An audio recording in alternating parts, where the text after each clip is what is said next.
বনি ইসরাইলের যুগে এক যুবকের নাম হলো কিফিল। কিফিল তার এলাকায় প্রতিবেশী একজন মহিলার স্বামী মারা গেল। বিধবা মহিলা সন্তানগুলো নিয়ে বড় অসহায়, ঘরের ভেতরে খাবার নাই। কিফিলের বাড়িতে যায় কই, ভাই কিফিল আমারে কিছু সাহায্য কর। কিফিল অনেক ধনী মানুষ, আরে ভাই কিফিল আমারে কিছু সাহায্য কর। ধনী হলেও কিফিলের আবার মনের ভাবনা বড় খারাপ ছিল, অসৎ চরিত্রের ধনী। কিফিল মহিলাকে প্রস্তাব করে, মহিলারে দীর্ঘদিন যাবত তোরে নিয়ে আমার একটা স্বপ্ন আছে, তুই যদি আমার মনের চাহিদা মেটাও তাহলেই আমি তোরে সাহায্য করবো। কুপ্রস্তাব দিয়েছে। মহিলা কয় না, এমন অন্যায় কাজ করা সম্ভব না।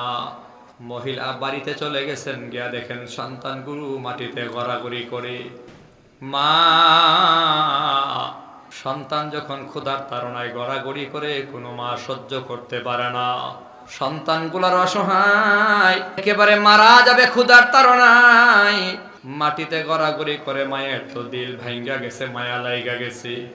আমি মা হিসেবে আমার সন্তানগুলাকে বাঁচাতে হবে। আবার পুনরায় কিফিলের বাড়িতে গেল, কিফিল আমারে কিছু সাহায্য কর, আমার সন্তানগুলাকে বাঁচাতে হবে। মহিলা বলে, কিফিল আমার সন্তানগুলাকে বাঁচাতে হবে, কিছু সাহায্য কর। সময় আমার কম, মুসলমান যুবক বন্ধুরা, দিল কান দিয়া শোনা লাগবে, অন্তর দিয়াও শোনা লাগবে, কান দিয়াও শোনা লাগবে রে বান্দা, সময় কম। কিফিল আমারে কিছু সাহায্য কর। কিফিল বলে, আমার শর্ত কি মনে আছে? আমার আবদার কি মনে আছে? আমার মনের চাহিদা মেটাতে হবে। মহিলাকে রাজি হয়ে গেলাম, তুই তোর চাহাত মিটাই আনে, তারপরেও আমার সন্তানগুলারে বাঁচা। কিতাবের ভেতরে আসে, মহিলা কাপড় খুলেছে, আর কিফিল মহিলার গায়ে হাত দেবে, নিজের চাহাত মিটাবে। মহিলার গায়ে হাত দেবে, এমন সময় দেখে মহিলাটা থরথর করে কাঁপতেছে। পশমের গোড়ায় গোড়ায় ঘামের পানি, দু চোখ থেকে গাল বেয়ে টপ টপ করে চোখের পানি পড়তেছে। কিফিল বলে, মহিলা রে কি ব্যাপার? তোর শরীরে কম্পন, পশমের গোড়ায় গোড়ায় ঘামের পানি, চোখের গোটায় পানি দেখা যায়, কি ব্যাপার? গাল বেয়ে চোখের পানি ছেড়ে ছেড়ে কান্না করিস। মহিলা বলে, কিফিল আল্লাহর আযাবের ভয়, গুনাহ করার জন্য রাজি হয়ে গেলাম সন্তানগুলাকে বাঁচাবার জন্যে, কিন্তু আমার দিলের ভেতরে জাহান্নামের আগুনের ভয়, আল্লাহর আদালতের ভয়। আমি যে গুনাহ করবো জাহান্নামের আগুনে আমাকে জ্বালা লাগবে, জাহান্নামের আগুন সহ্য করবার ক্ষমতা নাই। জাহান্নামের আগুনের ভয়। আরে কত মানুষ গুনাহ করে না শুধুমাত্র জাহান্নামের আগুনের ভয়ে। জাহান্নামের আগুন সহ্য করবার ক্ষমতা দুনিয়ার কারো নাই। মুসলমান কেমনে বুঝায়? জাহান্নামের আগুনের ধোঁয়া হলো দুনিয়ার আগুন, দুনিয়ার আগুন হলো জাহান্নামের আগুনের ধোঁয়া। যখন দুনিয়ার আগুন এক আঙ্গুল লাগে তো আরেক আঙ্গুল খবর পায় না। দুনিয়ার আগুন এক হাতে লাগে তো আরেক হাত পুড়ে যায় না। দুনিয়ার আগুন এক পায়ে লাগে তো আরেক পাও পড়ে না। দুনিয়ার আগুন যেখানে লাগে সেখানটাই পড়ে। নবী কয়, জাহান্নামের আগুন 70 গুণ বেশি পাওয়ারফুল আগুন। ওই আগুন যদি কারো পশমে লাগে কলিজা পর্যন্ত ভোনা হয়ে যাবে। মহিলার দিলের ভেতরে জাহান্নামের আগুনের ভয়। মহিলা বলে, কিফিল জাহান্নামের আগুনের ভয়, আল্লাহর আদালতের ভয়। আমি যে গুনাহ করতে রাজি হয়ে গেছি, আল্লাহর জাহান্নামের আগুনে সহ্য করবার ক্ষমতা আমার নাই। আমি জাহান্নামের আগুনের ভয়ে কান্দি। কিফিল তখন টাকা দিয়া মহিলারা বিদায় কইরা দেয়। টাকা দিয়া বলে, যা বোন যা, আমার সাথে অন্যায় করা লাগবে না।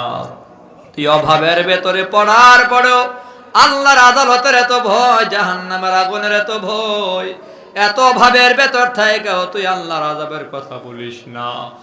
আমারে আল্লাহ ধনী বানাইলো, আমি আল্লাহরে ভুইলা গেলাম, জাহান্নাম ভুইলা গেলাম।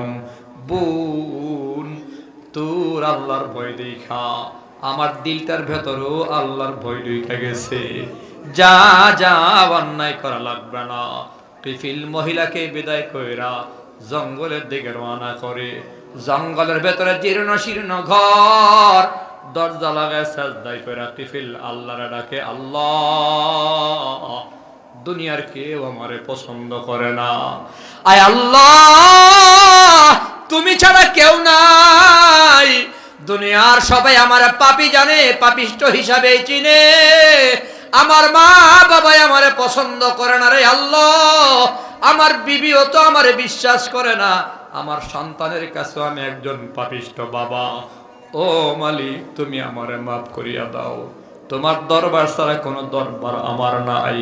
সাজদায় পড়ে কিফিল কান্না করে।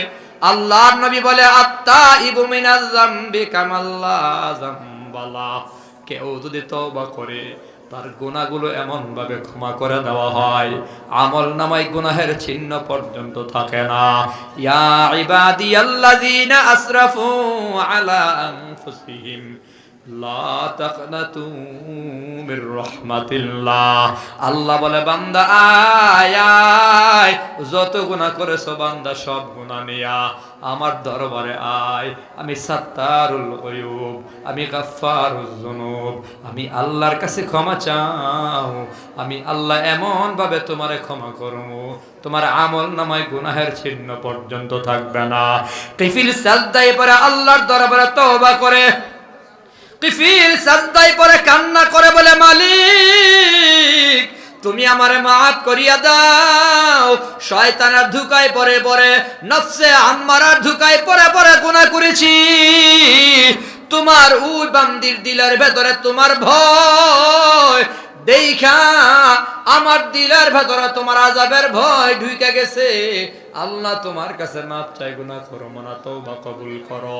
কিতাবে আসে সাজদার ভেতরে পড়াই কিফিল দুনিয়া থেকে বিদায়। কিফিল যখন মারা গেছে, এলাকার লোকেরা খবর পায়া দৌড়ায়া কিফিলের ঘরের দরজার সামনে দাঁড়ায়। আরে বদমাশ, কিফিল বলে মারা গেছে, কেমন মরণ হয়েছে তার একটু দেখা লাগে। কিফিলের মরণ দেখার জন্য দলে দলে মানুষ আইসা দাঁড়ায়া যায়। দাঁড়ায়া দেখে কিফিলের ঘরের দরজার চৌকাটে আরবিতে লেখা উঠে গেছে, কাদ গাফারাল্লাহু লাহুল কিফিল। আল্লাহ কিফিলের সব গুনাহ মাফ করে দিছে।